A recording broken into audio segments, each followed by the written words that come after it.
Hey guys, welcome to part 2 of our Modern Horizons spoiler review. I'm joined by Kayosky, same as last week. Hey buddy, how you doing? Yeah, good. How are you? Alright, let's work on that. Welcome to... Hi, everyone!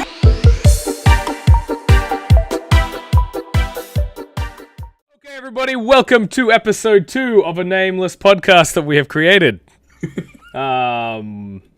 We'll come up with that later. It's probably not that important. What is important is getting the spoilers of Modern Horizons to the people.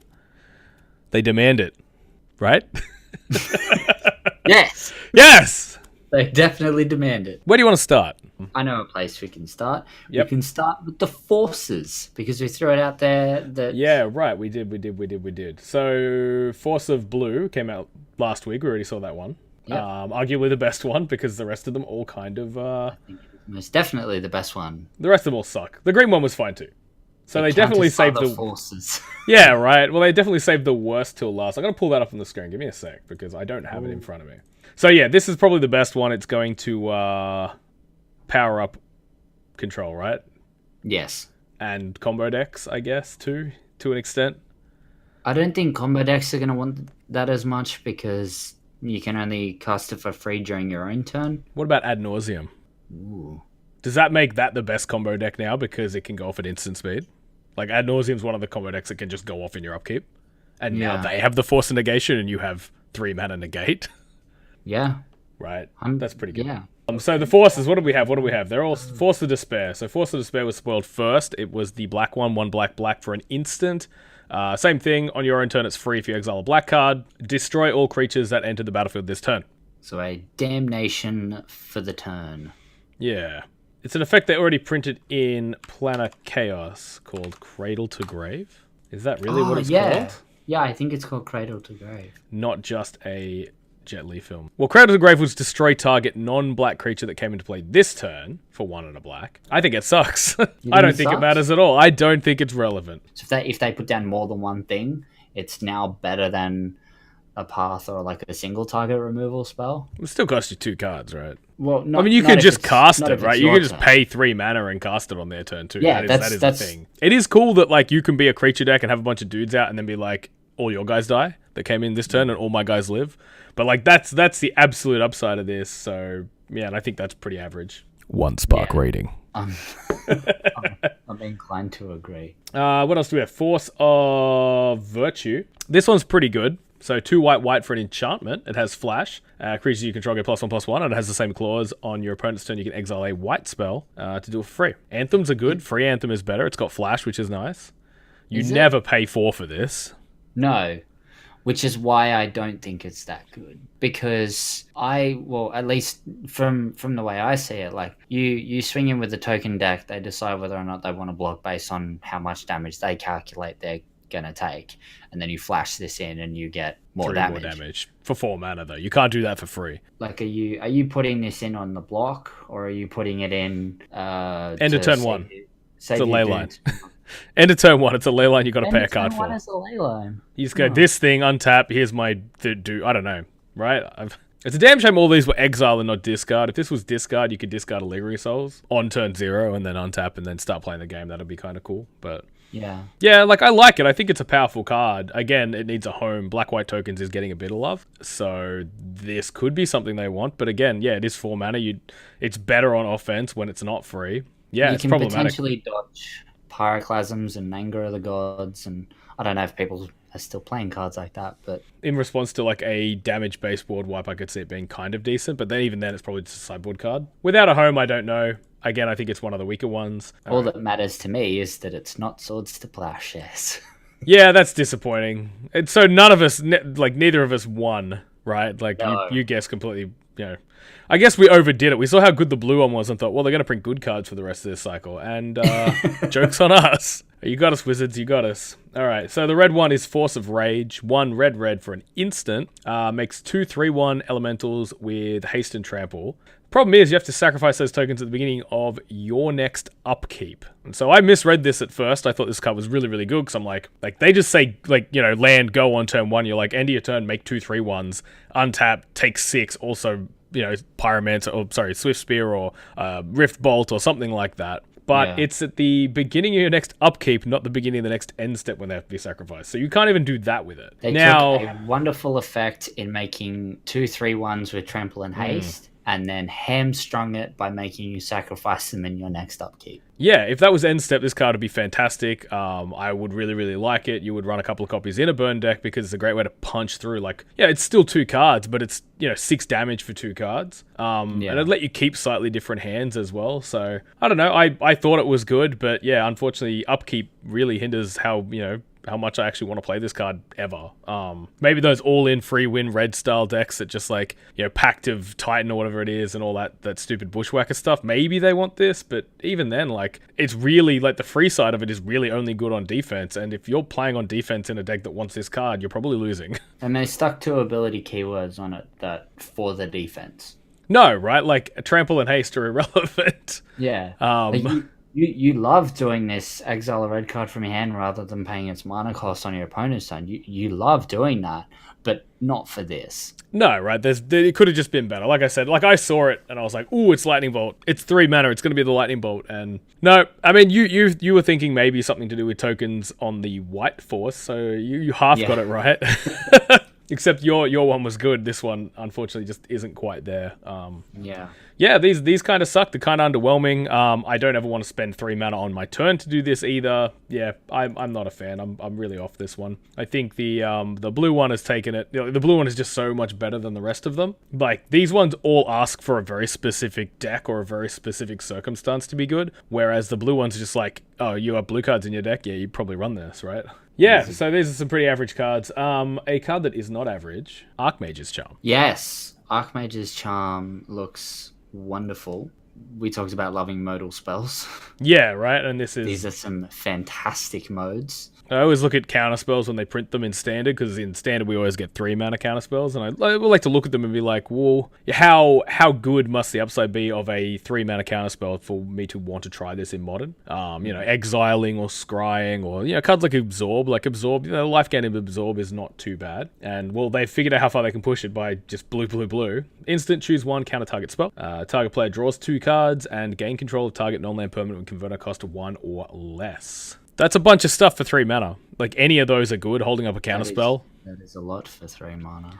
Yeah, so like when you hold like in a deck that wants counter magic and whatever, you want to be holding up the mana for the counter spell, and then if your opponent doesn't do something you want, you ideally want to have something else to do at instant speed that can essentially make up for the tempo loss of not tapping your mana that turn. So generally you want counter magic and card draw, or counter magic and removal, or some sort of interaction. And I really like that this card is all that in one like package. Like, you have both the card advantage side, and if you really want, you can take something. It's like a pumped up mono blue Izzet Charm. Yeah, because Izzet Charm counters it's a spell pierce, or it's a faithless fluting, or it's a shock on a creature. Now, the creatures that you would be hitting with shock, about 1 CMC. Gaining control of a permanent is the same as removing it, because you're not staring at it on your opponent's side of the board anymore. And this is gain control permanently. This isn't until you untap your Vidalcan Shackles or Yeah. It's a permanent thing. The card draw is also straight up card advantage, like your upper card. Whereas Izzet Charm, you would have to just draw discard. Yeah, this is a hard counter, whereas that was it's a spell pierce type effect. But, I mean, Izzet Charm's a very playable card. I've played that in Modern before. I played it in Standard when it was in Standard. If it was in Standard right now, you'd probably play it too. There's decks that would want it. Yeah, that card's very, very impressive. This is probably that, just better. The fact that, it's a removal spell for it's a little bit different, because dealing 2 damage to a creature can kill more things than this can, but this can also take artifacts. Aether Vial. Yeah, it can take an Aether Vial, which is pretty relevant. They could play an Engineered Explosives or something, and you can take that from under them as well. If they tap out for an effect like that is problematic to you. Imagine you're like a Merfolk deck and you have this in there and they play an Engineered Explosives and you're like, cool, I'll have that. Like, a lot of decks will just fold to that, I think. Like, that was probably their grand plan of like killing everything you had, and now it's gone. You can take a Mox Opal from Affinity. Oh yeah, you can too. Wow, 0. Yeah, 0 is relevant. Yeah, of course. Yeah. I can't wait for someone to put a cranial plating on an Ornithopter and swing it at me. That's mine now, thank you. Also block your other thing. I'll just take the Ornithopter, yeah. Yeah, I mean, look, it's got that's the thing. It's got a ton of different targets and a ton of different decks. So you just take a Goblin Guide or a Noble Hierarch if you have to. Like, yeah, that's not the worst thing ever either. But providing actual card advantage, like, that's really, really good. There's not a lot of cards that kind of just draw cards. in Modern. Like, you can't really do that, and even more so in formats like Legacy, like, these sort of effects, like, this could be a playable card there too, because just drawing cards is good. You get a lot of selection, you got brainstorms and things like that, but just getting cards in your hand can be very, very hard. So I like this card a lot. I'm super excited for this. I want to put it in a Blue Moon deck. I want to play this. I want to play Cryptic Command. I want to play, just good cards, and then some sort of way to kill them. Master of Waves. Khan, who knows? Any deck that can cast Khan probably should, right? 100%. All right, what do you got? What's next? What else have you got? I'll peruse. The first sliver. This one's probably something that a lot of people are excited about. It is white, blue, black, red, green for a legendary sliver with Cascade, and sliver spells you cast have Cascade. It is a 7/7. Wow. Yeah. It's a hell of a sliver. So I tend to look at on a creature. I'll look at the creature types and everything first, and then the power and the toughness, and then the cost, and then I'll read the box. Right, for some reason. That's just how I do it. Legendary creature. All right. 7/7, like the others, okay. One of each color, like the others, okay. Cascade, sliver spells you cast have Cascade. My goodness. This is not like the other ones. This is very, very strong. I said last week that if you're not playing Sliver Overlord as your commander for a Sliver deck, you're probably doing something wrong. Yep. Wizards decided, no. Oh, yeah? No. Hold my Sliver. Yeah. And yeah, this is amazing that if you already have this on the board and you cast any other sliver, the sliver that you may or may not cascade into will then also have Cascade. So if you play a giant sliver, you can hit another sliver and then another one and then another one. And if you want to be real greedy, you can go all the way down to your 1-mana sliver, which will also have Cascade and might hit an Ancestral Vision or a Lotus Bloom. That's pretty good. I like a vision. You run a couple of zeros, right? Yeah. So, all right. So the play pattern here, this thing comes down on turn 4 or 5 or whatever. Hopefully it lives, and if it does, the next turn you play another 5-mana sliver. Like, that's best case scenario, you cast a 5-mana sliver, and then you get 5 slivers and an Ancestral, right? And even if it doesn't last the turn, you've cascaded off it. Yeah, you're getting something else. Yeah, because you'll get something. Like, you're guaranteed to get something. I wonder if it's worth just playing Bloodbraid Elf in here. Because you're already planning on cascading. Right. So you already want almost pod birthing pod style. You want a number of 1s, a number of 2s, a number of 3s, etc. If you're planning on the cascading, your big hitter, your big finisher is the first sliver. Yeah. And to flip over a Bloodbraid Elf and keep going. I'm not mad about that. Yeah, that's kind of cool, right? Like, you hit the elf, you could probably put Shardless Agent in there too. You could run a bunch of cascade effects that are probably decent for this deck. I mean, you got all the colors. Yeah. But yeah, like, it's a very different style of sliver deck. Like, taking away Overseer, you're not tutoring up specific answers anymore. You're not assembling a combo where you can sort of like OTK people or whatever. This is just, I'm going to play a bunch of slivers and they're all going to be kind of free. Very much board-centric deck. Like, you're just putting dudes into play and hoping for the best, I think. It's a lot more of a brute force style of deck. Well, yeah, and in the command zone, you can just keep doing this. Yeah, right. The fact that you can just cast it again and again and again in command is very good. Non-stop cascade. That's really cool, actually, yeah. I'm worried about a land block. I want to hit a 4-mana or less card. What are the 4-mana or less cards in my deck that I want to see right now? Because you can build your obviously you build your deck to that as well, right? Like, so you have certain 4s that you want to find. I mean, Bloodbraid is fantastic there, right? Yeah. Because then you get 2 cascades before this even resolves. Not a sliver, though. What about other formats in terms of Modern? Like, how close are we looking here? Like, a Slivers deck is still, like, we've got a few more we can take a quick look at as well. So Cloud Shredder Sliver's the other one. The other one that I'm more excited in this one is red, white for a 1/1 sliver creatures you control have flying and haste. So in terms of playing in, say, Modern or something, this is very good because it does the duty of 2 other slivers, but now it only takes up 1 slot. And like the flying sliver, I think it was the Cloud Gale Rider, yeah. So this takes a spot of the Gale Rider and the Blur Sliver, which, I mean, Blur Sliver is probably not a card you would have played anywhere, I don't think, but Gale Rider you definitely would. I think you just upgrade your Blur Sliver to this. To this, yeah. So now you have 2 sets of slivers that can give flying. Yeah, evasion's super relevant. Like, you don't care about anything else. You guarantee the evasion, yeah. But yeah, this one seems quite good as well. The Unearthed one too, I kind of like that. Was it Dredgescape? Yeah, Dredgescape. So 1 and a black for a 2/2. Each sliver in your graveyard has Unearthed 2. So I think that's kind of cool as well. I think that could be something that we might see if a modern version of slivers becomes viable. Also important to note, this itself has Unearthed for 2. Oh, of course. It's printed on the card. So normally slivers, when they first starting to get printed, they all say slivers you control have a thing. Yep. But they themselves don't generally have the thing. Yeah, they just said the thing, right? They just give it to everyone anyway. So what's the difference? I guess it's because this one references the graveyard. Because I think the cycling sliver was the same. Like, it gave all your slivers sliver cycling, but it also had that too. Because it was a card reference where it didn't have to be in play to have its effect. So, this is kind of cool too. Like, there's just more tools for a deck like that to get back into a game that, you know, they've cleared everything and you're like, cool, well, they're back now. Take another big hit before, you know, maybe it's enough to kill them. I think this is insane. Like, you bring out a sliver overlord for 2 generic mana. Yeah, and then you just get to bring go out a sliver queen for 2 generic mana. Like, that's mental. Yeah, right. It obviously scales with the power level of the creatures that you're bringing back, for sure. A major weakness of tribal swarming decks like this, so like slivers and for elves as well, is that generally you will have so many cards in your hand, they become combo decks because you just need to put as many of them down as quickly as you can.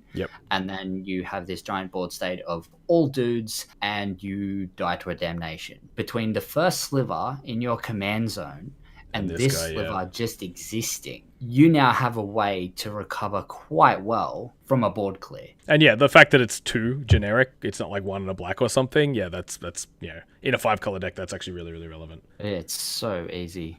But the last one that we want to look at is the Scuttling Sliver, which is 2 and a blue for a 2/2.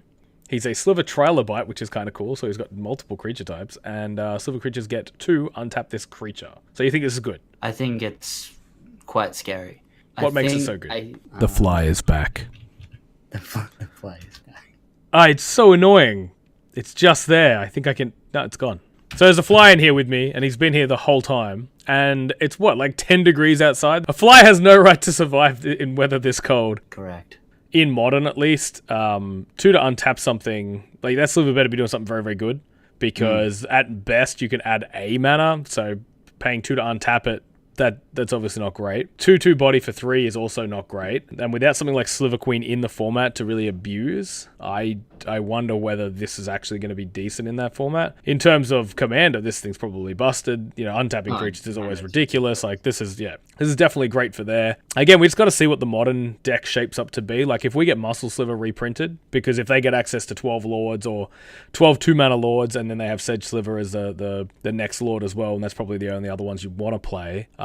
That's giving them a lot of power. And then, you know, with the Flying Haste Sliver, and, you know, whether you go all the way up the chain to the first Sliver, I don't know yet. But those, you know, we've got the makings of a deck there. I think the 2 things they need, and I think we touched on a little bit, but they, you know, if they could get their hands on Hexproof, so like a green-white Sliver or a blue-green Sliver, or whatever it is, to give it Hexproof, preferably green-white. If they get a green-white Sliver that gives them Hexproof, and then they get, I don't know, like a black Sliver that, you know, a hand disruption Sliver that can target your opponent, similar to like a Kite Sail freebooter, that's going to give them the tools they really need to compete in that format. But no other deck has that many Lords that are that cheap as well, apart from, say, like Merfolk. But even then, like, their 3-mana Lord kind of sucks. And they're locked into blue. Yeah. They have more steps to get their evasion. You can't just put down a Merfolk and say, hey, you can't block my dude. You need a Spreading Seas or... Yeah. But I think it's interesting, because I also don't think it's an Aetherfile deck, because there isn't a lot of good slivers on one. So I think if a deck like this shows up, it's going to be a Coco deck. So they are going to be green-based, touching red, touching white. Hopefully they can avoid blue entirely, in fact. I think that'd be good. You don't think they double up? Coco and Vial? I don't think it's worth it. I think the creatures themselves are better than the effect. The problem with the Vial is it does nothing on 1. You can't just have it on 1 and get that value out of it while it's at 1, whereas the Merfolk deck kind of can. It just depends if the deck wants 1s. If the deck doesn't want 1s, and, you know... I mean, that is also a reason to be like, well, maybe it wants Aether Vial because it's got nothing else to do on 1, but, yeah. Spent enough time on slivers for now. We've spent a whole lot of time on slivers. It's alright, I'll cut most of it out. Slivers are stupid anyway. We have some swords. We have some swords. This is pretty exciting. These swords aren't as good as the other swords, but they're exciting because they are swords, and that means they're finishing the cycle. They might not be completely finishing the cycle because they did 2 in one set and then 3 in another set. So this might be the 2 set and then another set will come out later, or this might be the 3 set and another will come out later. I would be very happy with wrong, 2, and it's all of them. I could be very happy. Like if it's just this 2 or 3 or whatever we end up with, because we've got 2 so far. If we get that, that could mean that we're going back to Mirrodin and Standard, and we can get the rest of them there. And that would make me very happy if we do Mirrodin at the end of the year. Oh, you have no idea. Yeah. But, so Sword of Truth and Justice is a 3-mana equipment. Equipped creature gets +2/+2 protection from white and blue, and whenever it deals combat damage to a player, put a +1/+1 counter on a creature you control and then proliferate. Equip costs 2, just like the rest of the swords. The artwork is sensational, just like the rest of the swords. Where do you put this? I'm not sure. On a Mirror Crusader, right? Well, yeah, step 1, attached to Mirror Crusader. However, this... You cut out. It's really windy here. So, inside your house. Like around my house. And whenever it's really, really windy, my net just cannot cope. Everybody understands how the internet works. It is beamed through the air on the wings of birds. the trees whack it around. Yeah, it's just getting... Really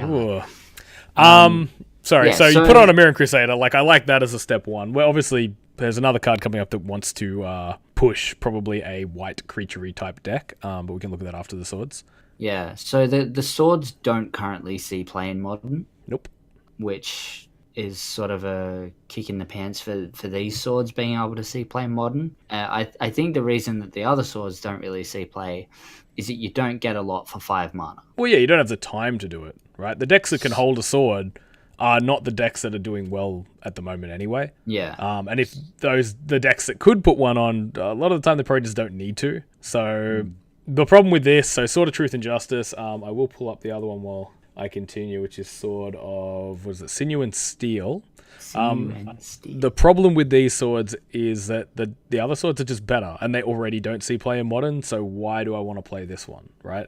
So Sinew and Steel is +2/+2, protection from black and red, which arguably is the most important protection to have because they're the colors that are trying to kill you. And when it deals combat damage to a player, destroy up to 1 target planeswalker and 1 target artifact. So it's actually very, very powerful. Maybe we're pushing Planeswalkers more in Modern. I mean, we just had a bunch of them printed in Standard, and a lot of those are good. So, you know, this could be... Potentially, it's like a safety valve for that, but then again, like, you need a deck to put this in, and it is the most conditional of some of the effects I've seen. So, yeah, I don't know. It's strong. It is really, really strong. Like, whoever you put this on, they will never take that sword off. Like, that creature is just going through. But, yeah, I just don't know where you put it yet. Like, if we get, like, a Death and Taxes type thing, like, all we need is, like, a Rishadan Port to get reprinted, and we're pretty much good to go. Like, that's basically it, right? Like, you give us Rishadan Port in Modern, and I think we've got a deck on our hands. No, I think there's a Stoneforge Mystic Unban incoming, and that would bring back the swords, I think. And now you just have a million of them to choose from. I think is very, very good. Yeah. So I think the main reason that you play these swords is not so much for what they do when they connect, but for the, as you said, the colors that they give protection from, which are the ones that are trying to kill you. We mentioned Mirror Crusader, which has protection from green and from black. Yep. You strap a sword that gives it protection from white and from blue on it. Now it's red or bust. Yeah, I mean that's once it's a 4/4, that's kind of hard. Most red removal is damage, yep. So once it's a 4/4, it's kind of hard. Putting Truth and Justice on it on a double strike creature means really that you can just put 2+1/+1 counters on it on the first strike hit, and then 2+1/+1 counters on the second strike hit, and that's it, right? They're dead the next turn. Yeah, so they're done. Yeah, I mean, so if that's a deck, like, that card goes in a Death and Taxes style deck. They play that card in Legacy already, just its relevant protections, and it's a very fast clock when it holds a weapon. That sword is very, very good with that card. And in saying that deck is getting some love. Like, we've got Giver of Runes, so it's the knockoff Mother of Runes, but maybe might be slightly better. So it's 1 mana for a 1/2. It's a core cleric, not a human, which... I'm pretty happy about that. I don't think humans needed another, good piece for that deck. No, and they may just still play this. This just might be good enough for them anyway. But it has tap another target creature you control, gains protection from colorless or your choice of color till the end of turn. So Mother of Ruins was 1 mana, 1/1, did the same thing, but it could give protection to itself, but it didn't have the option to give protection from colorless. So there's some upsides here, there's some downsides here. Branches hitting my roof. Oh, really? Yep. Okay, this might become a one-person podcast. But yeah, so Giver of Ruins, this is the one drop of choice for Death and Taxes style decks. This is good. Yeah, this followed by Athalia is... Ooh, it's definitely something, right? Well, that's it, right? Like, and that's the powerhouse start, and then obviously you follow that up with a Stoneforge Mystic. Then you can put your artifact into play. That's fantastic. So like, that's definitely what we want to get a reprint of, I think, to really push this deck. Like, or sorry, not a reprint, but an unbanning on, because the rest of their curve is sorted. I've been saying this for a while. I think it's time. I think it's time for Stoneforge to come back. I think Modern is too fast for the core blade deck to be so terrifying. Do you preemptively ban Batterskull, maybe? I don't think you do. There's so much artifact hate now. We just got another one with the Force. Yeah. The green Force. Yep. I've said before that I really like the idea of Colligan's Command just answering every part of a Stoneforge Mystic. Yep. They tap their Stoneforge Mystic, they put down a Batterskull, you play a Colligan's Command, you bomb the Batterskull, you kill the Stoneforge Mystic. I think people were saying that when that got printed, they're like, this has got to be, a sign for this to get unbanned. Like, every time we go banned and restricted, everybody's like, ooh, Stoneforge this time for sure. Like, we've had this for the last, 2 years where they spiked to, $60 a card because everybody preemptively expects it to get unbanned and it doesn't. Maybe this is the time for it. Like, there's so many powerful cards coming out in this set, along with the power of the format already. Yeah, I think it's probably time. Ranger, Captain of Eos. 1 white for a 3/3 human soldier. When it enters the battlefield, you may search your library for a creature card with converted mana cost 1 or less, reveal it, put it into your hand, then shuffle your library. And then you can sacrifice him to have your opponents be unable to cast non-creature spells this turn. So another piece for that same deck. They're really giving them the goods. Like, yeah, it's just the Stoneforge now, right? You give them the Stoneforge and they're probably good to go. Well, Stoneforge and Richard and Port. I really want Richard and Port. I think that's safe to reprint. But yeah, we're getting so damn close to having a deck, or a Death and Taxes style deck, be playable. And this is just another piece for that deck. It finds the Giver of Runes, if that's what you're after. What else can it get? Yeah. What else can it get? Are we talking like Death and Taxes, or just humans? Well, I mean, humans, like, there are humans. You can get the Champion of the Parish if you're playing that in humans and you want this. You can could be a pull out your Mirroring... sorry, not your Mirroring Crusader. Your, wow, they're not similar at all. Oh, Noble Hierarch. You can just pull out your Noble Hierarch, yeah. Pull out your Noble Hierarch. That was what I was going to say. We got there. I mean, he's got a little falcon on his shoulder. You can go get a falcon too, probably. There's probably plenty of one-drop falcons. This card would have been great in Standard, actually. This card would have been really, really good to keep the White Weenie deck going. Again, it's deck dependent. It's a really powerful effect. There's a deck like humans could sideboard this if they need the second ability. It just then you play it for that. Plus you get the upside of being able to find something. Oh, this card's great. Horizon Canopy. That's a pretty good card, right? Horizon Canopy is a very good card. What if Horizon Canopy... Okay, you can have it. What if Horizon Canopy tapped for blue? Oh. Or what if red? It tapped for red? What if it tapped for black? Maybe even... Oh, I was going to say green. I don't know, yeah. Well, we have the I just got so excited. We've got the enemy cycle of Horizon Canopy land. So now we've got 6 of them. So too bad the other colors. You guys have to wait. But we have the blue-red, the black-green, the red-white, the green-blue, and... Am I missing one? Probably. Black-white. So, yeah, these are pretty sweet. Pain lands that sack to draw a card. I think it's Islet. Islet? No, it's Islet. God damn it. It's a baby island. It's an Islet. I'm sticking with Islet. I'm calling it an Islet.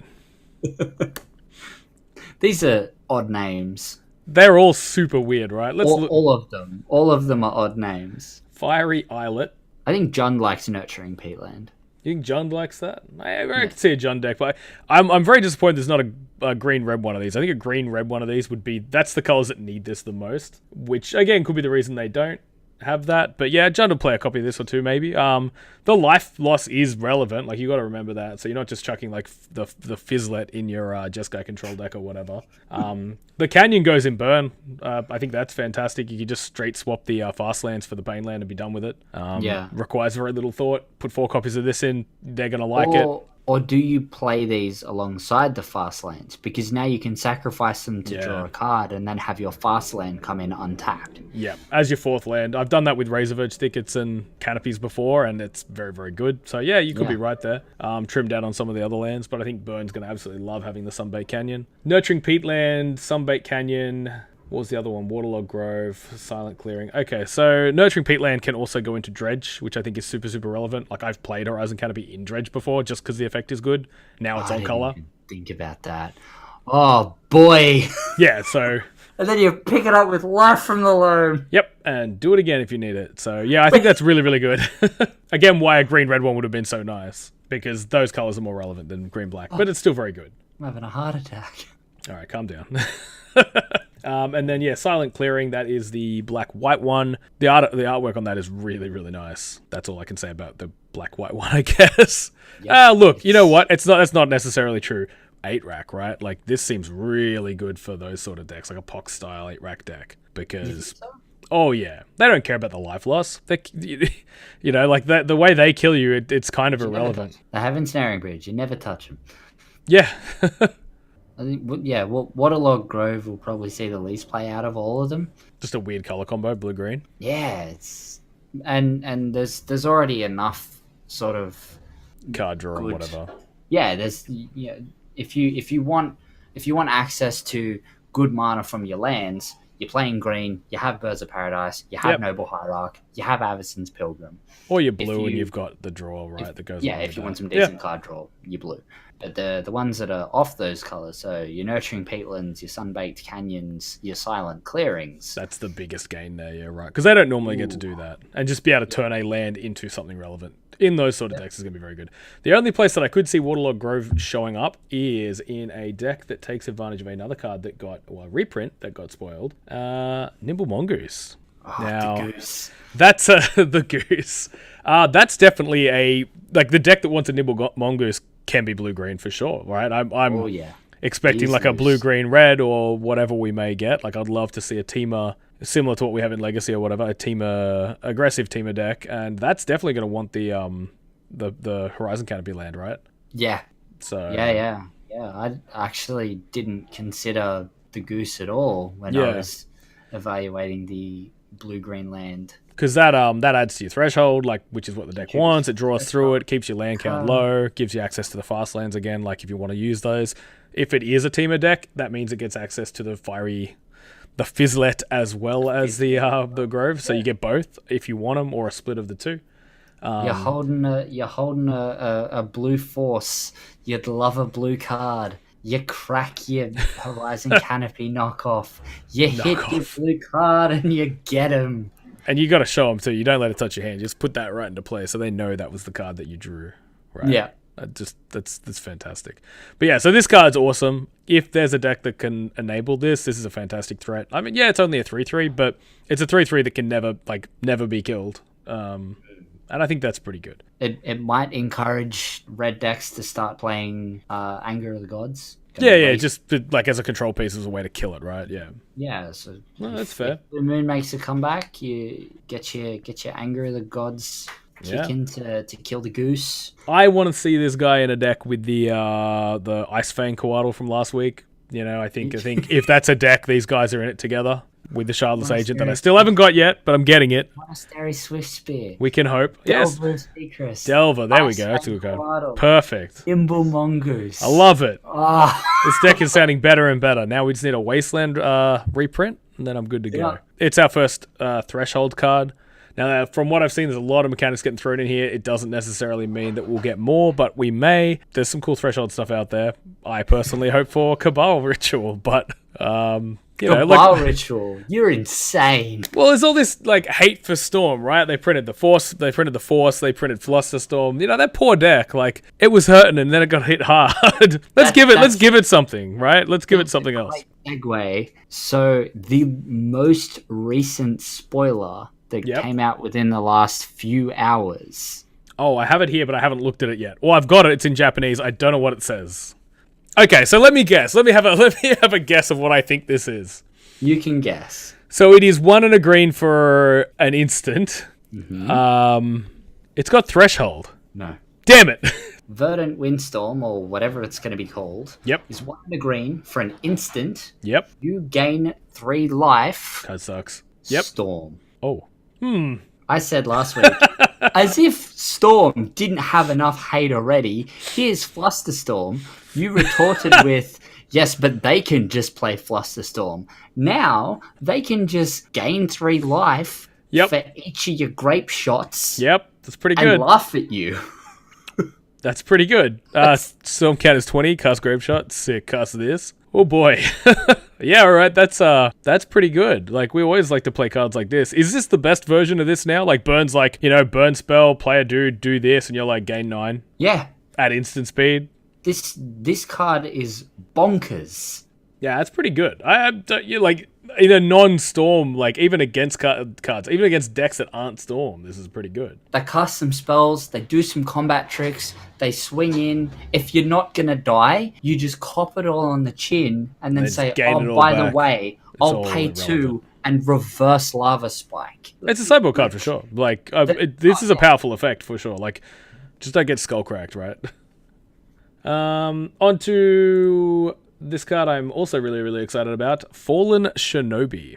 So it is... Fallen Shinobi. Yeah, I sort of dismissed this at first, and I've had a little bit of time to sort of, like, think about it. It's 5 mana 5/4. Yeah, 5 mana 5/4. Ninjutsu for 4. So Ninjutsu is you can return an unblocked attacker to your hand, and then you put this into play tapped and attacking. Whenever it deals combat damage to a player, you exile top 2 cards of their library. Until end of turn, you can play those for free. It says play, so if you hit their lands, you get their lands, which is awesome. Any effect that lets you play their lands is very, very good. So yes, it lets you play their lands, which is really, really good. And it's a form of card advantage for a deck that may not have a lot in it. Yeah, I know it's still in blue, but I feel like this goes in that aggressive. If there's like a Sultai version of a Mongoose deck, this lets you return a Mongoose because you don't target it. It also returns an Icefang Coatl. Definitely goes unblocked. Ooh, yeah, right? And then you just like on turn 4, you get that back. Now you get to recast it. Draw another card. Right? So this is sounding better and better. Right? So this is the deck where I see this being very, very good. It hits them. Yeah, they can kill it, but like you kill anything, right? Like you can't just not play a card because it dies to removal. That's, yeah. So I really like the idea of the Temur version of this deck. And this what we're talking about, the Nimble Mongoose, like Threshold, Delver, Icefang Coatl, etc. I wasn't too keen on the Icefang Coatl, and the more we talk about with this particular set, the more I'm going, yeah, this card has so many applications. It's not just an Ambush Viper. Well, that's the thing, right? So many decks can just pick up these pieces. I think that's the idea, is that, take these existing decks that were once very, very good that now may be suffering to the combo, onslaught that we're suffering. And take these pieces and power them up. So I think this card's better than it looks, because it looks pretty bad. You think so? Yeah, I think so. I think it's good. You want to talk about Hex Drinker? Is that the snack? That is the fat snack. Oh, what a snack. It's a mythic. It's a 1 mana mythic. It's a 1 mana mythic with level up. Yeah, so it's an interesting mechanic. Another mechanic. Yeah, so gone are the days of, like, I just assumed that there was going to be, like, 10 mechanics in this set, and they've picked the ones they really want to push. Nah, they're just chucking stuff in. Whatever, it's modern. You've already got them, here's some more, have fun. And I think that's a good way to do a set like this. Yeah. Because they just do whatever they want then. It doesn't limit, like, design space. So it's a 1 mana 2/1. It becomes a 4/4, which becomes a 6/6. I have a non-English version of it on my screen. So I have a translation on mine, so it's level up for 1, as we said, levels 3 to 7 when it becomes the 4/4. Cool. And it will gain protection from instants. Not bad. And level 8 and up, it will gain protection from everything. So that's a lot of things. It's a little progenitor snake. It's a lot of mana, and you get a little mini one-headed progenitus. I say mini. Have to break your mana base for mini one-headed progenitus, and it only costs 2 mana less than progenitus. But installments, right? And it does something when, like, you're not just sitting there with it in your hand going, well, here's this 8-mana card. And you can, like, late game, you can be like, here's the guy, go. They're like, all right, kill it. You're like, no, it's protection from instants now. You can bump it up in response. No, you can't, can you? This is sorcery? Level up only happens at sorcery speed. What? Which is why none of the level up cards see play in Modern. They all suck, except for that one that's a Merfolk Lord that showed up from time to time. But that's just because it was a Merfolk Lord. Well, this card sucks, right? Yeah, it's fun. It's really fun, and if you hit the dream where you get to the protection from instants and they don't have any removal, you just run away with it, right? You're great. But as a 2/1 that requires 3 mana to be pumped into it to get to protection from instants, because that's where you really want to get it. That's his home. Right. So if you look at him as a 3 mana, 4/4 protection from instants, but it can be killed by lightning bolts, how bad is that? It's probably pretty bad, right? Yeah, it's not great. All right. What else have we got? We're starting to come down to the end of things. I have one card that I'm very excited about, and then a few more cards that we should probably mention. Let's go for the exciting card first. Ren and 6. So this is the other Planeswalker, and I think it's really, really good. So red-green, 3 loyalty, legendary Planeswalker Ren. +1, return up to 1 target land card from your graveyard to your hand. -1, it deals 1 damage to any target. And -7, you get an emblem with instants and sorceries in your graveyard have retrace. It's a 2-mana Planeswalker, and it's better than Tibalt. We accept your apology for Tibalt. Yeah, you've outdone yourself, guys. I think this is really good. This is one hell of a card. Like, Sarah got spoiled, and it was like, oh, this is cool. Like, this card seems very powerful. And then War of the Spark hit, and they were like, check these out. Planeswalkers, static abilities, all sorts of nonsense. So I was like, wow, that's pretty impressive. Like, how do you follow that up with the other Planeswalker that was going to be in Modern Horizons? Well, this is how you do it. You make a relevant 2-mana Planeswalker. I think this card goes in existing decks. I think this card creates new archetypes. I think this card is very, very good. I think this card is what we want in red for our little threshold deck. Oh, yeah, right? Like, this seems low land count. You can, you're running Ghost Quarters. You're like, well, Ghost Quarter, you get my Ghost Quarter back. Ghost Quarter, you get my Ghost Quarter back. While you're pressuring them with a Nimble Mongoose or a Tarmogoyf or whatever, this thing can pick off birds. If they go bird and you're going first, you just kill the bird with your Planeswalker. That's ridiculous. And it still has 2 loyalty. It's a very simple +1 and -1. Yep. But what you can do with them is so valuable for Modern. Oh, for sure, yeah. They're relevant because of the cards and the decks that already exist, and that's what I really like about it. Because if you are getting a Planeswalker to ult, generally you're going to win the game, and that's something that I think that this can do. Oh, for sure, yeah. Like if you turn, but you want a plus and a minus. That you can get some value out of it.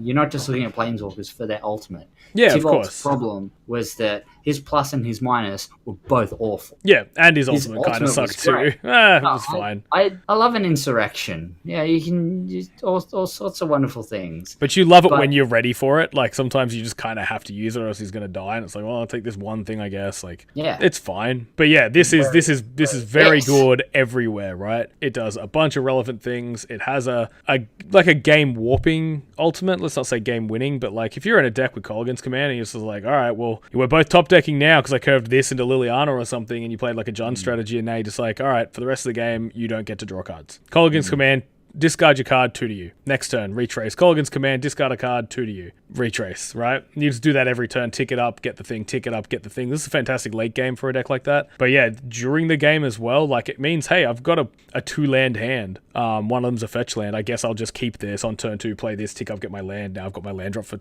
turn 3. Or shoot something and then pick it up on turn 3 and play it. So yeah, I think this card's fantastic. It's got a million applications. Yep. Especially in the set where they've expanded the cycle of Horizon Canopy-esque. Oh, lands. Of course, right? Yeah, you can pick those up too and do that again if you just need to draw like actual cards too. Yeah, pick up a card. Yeah. So draw a card, play the land, use the mana for something. Seems good. It's beautiful.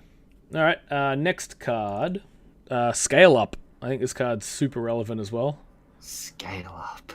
Oh. Target creature becomes a green worm with base power and toughness 6/4, and it keeps all of its abilities, right? Yes. So I just Blighted Agent, now you're 6/4? Yep. Okay. Cool. Infect got a thing. You never play the overload cost in that deck. That's fine. I made some squirrels. Now they're worms. Well, look, you can curve the druid into this pretty easily. It's a lot of damage. Cool. This card exists. That's all I have to say. It's a pump spell for infect, probably nothing else. All right, shoot. Tell me about it.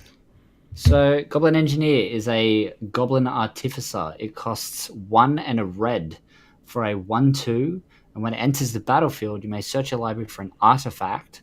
You put it into your graveyard, and then you shuffle your library. Okay. It also has pay a red, tap it, sacrifice an artifact, return target artifact card with converted mana cost 3 or less from your graveyard to the battlefield. Okay. So it is a kind of Goblin Welder meets Stoneforge Mystic, I guess. What are you getting with this? 3 or less, right? I'm getting a sword.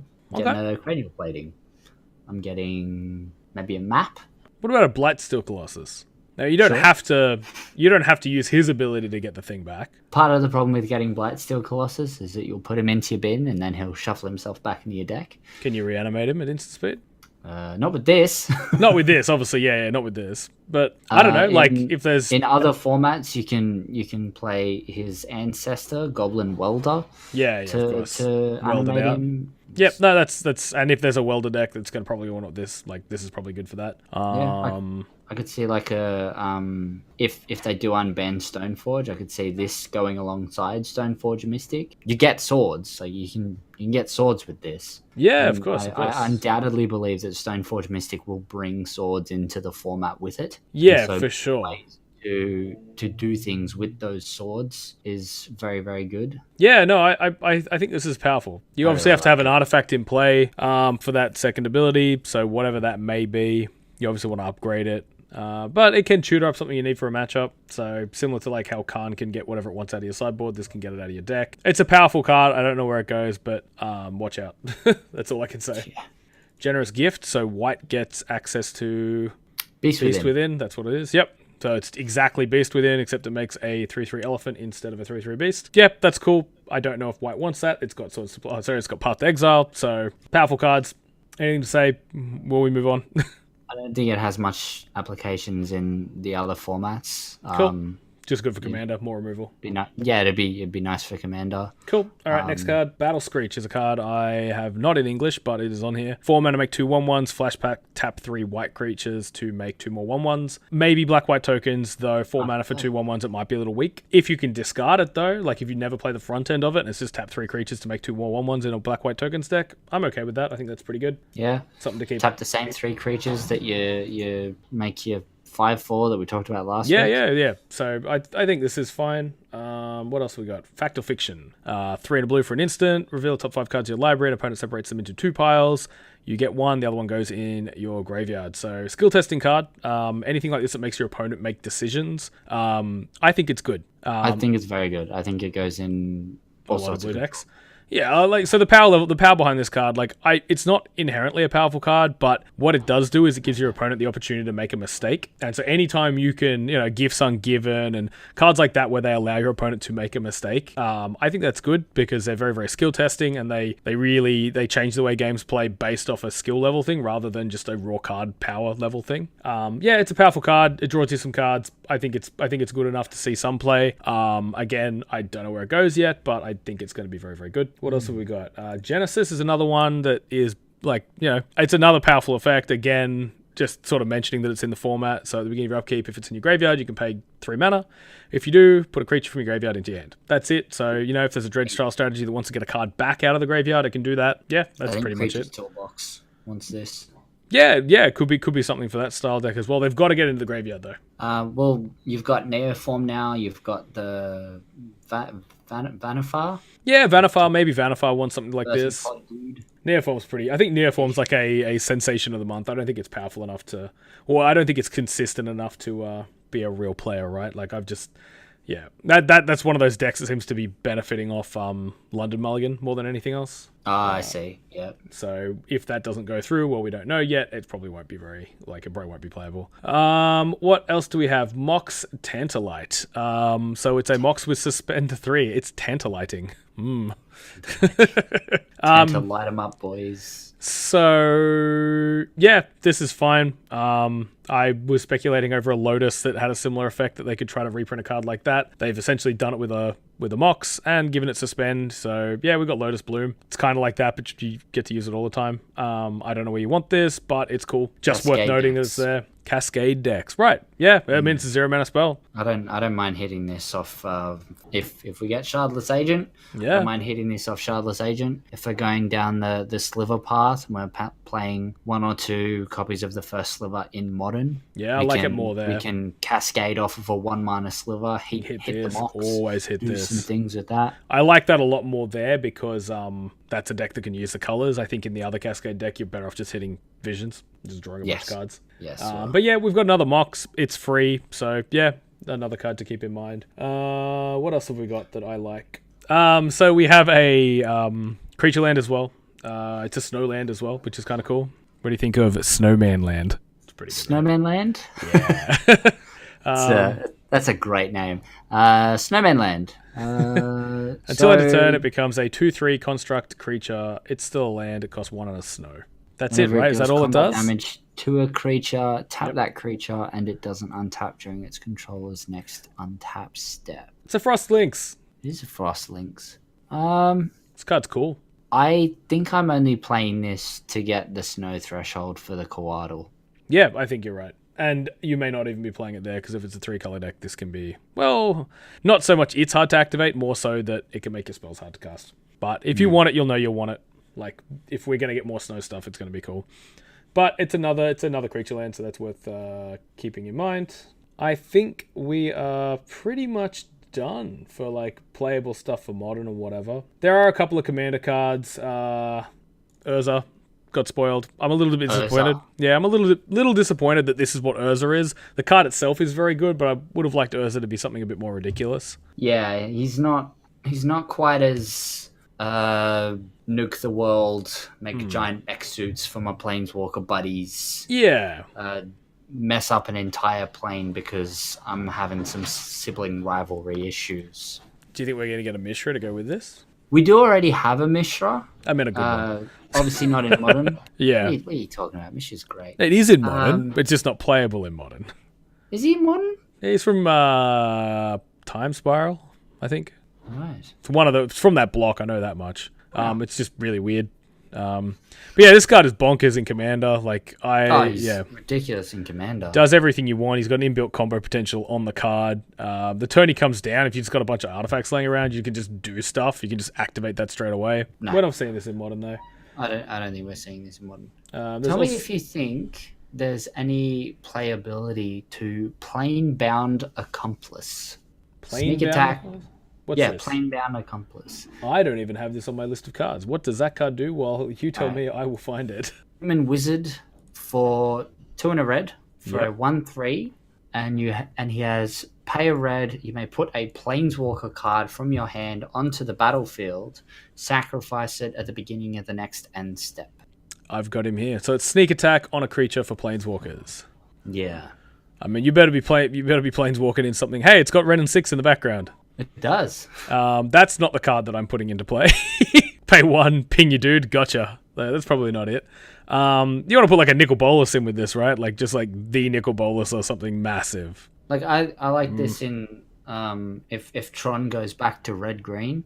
I know making 2 red in 1 turn is a little bit difficult, but I kind of like the idea of just if they have too much pressure applied to them, you just put a con down and as a board wipe. You lose this guy as well probably if he's killing anything relevant. You can put like Yugen down, but yeah, you just put down some big wacky dumb planeswalker with an obscene ability, take advantage of it, and then let it die. Yeah. I just don't. Yeah, the planeswalker effects are fair. Like you pay your mana and you get like they factored in the fact that you get to keep that permanent around. So you don't get a lot of planeswalkers that are just like, here's this ridiculous thing. Like best case scenario, you put in a bolus and gain control or something. Like even that's kind of like there's cards that just do that already, right? And there's a lot less setup. I think it's cool. I don't know But if I don't that's think the it's great. bolus you're putting down. Well, yeah, but whatever it is, like I think the most powerful thing you can do is play Ugin and then like kill everything, right? But even then, that's not great. Like you're not ahead.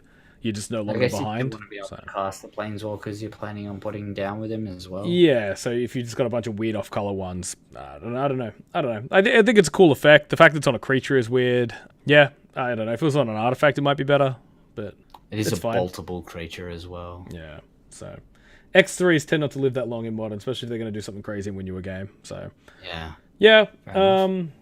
I think that's about it. Oh, one more commander card. There's a new Captain Sisay, Weatherlight Captain. So she's 3 mana for a 2/2 legendary creature. She gets +1/+1 for each color among other legendaries permanents you control. And then you can pay 5 mana, white, blue, black, red, green to search your library for a legendary permanent card with converted mana cost less than her power and put it onto the battlefield. It's pretty good, I guess. Is it as good as the old one? It's fantastic. I don't think it is as good as the old one because the old one can get things that are bigger than 6. Yeah, for sure. But this is probably the commander in a deck that runs the old one, if you're not running the old one as your commander. Yeah.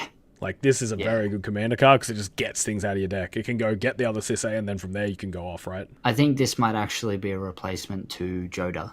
Okay, yeah. Easier to cast. See that. Yeah, and you get to put whatever you wanted to play from your deck rather than from your hand. Yeah. So your options are a lot more. Obviously, the exact same mana cost. Like, you need to make it bigger and everything. But that's not that hard. But you can do that by just putting more permanents down. Yeah, which is what you want to do anyway. So, yeah. Card's super sweet. All right, guys, that's going to be it for today. If you like what you're listening to, please go check me out on Twitch as well at Deathrite Squid, or check out my other videos on YouTube. Kayosky. Let us know what you think as well in the comments. If you think we're full of crap with some of what we're talking about, if you don't like the Goose Threshold Dream with Fallen Shinobi, it's beautiful. Feel free to yell at us about that. Yeah, for sure. If you think you're wrong, but for sure, horses or swords or any of that sort of kind of stuff, we'd love to know. Yeah, for sure. Leave a comment below. I'll argue with you about it in the next video. Damn right. You can only write a response. Exactly, because what we say, it kind of just goes. We're right, and that's just what it is. So that's right. Deathrite. All right, guys. I'll catch you in the next video. Thanks for watching. Click that like button, subscribe, all the good stuff. We'll catch you later.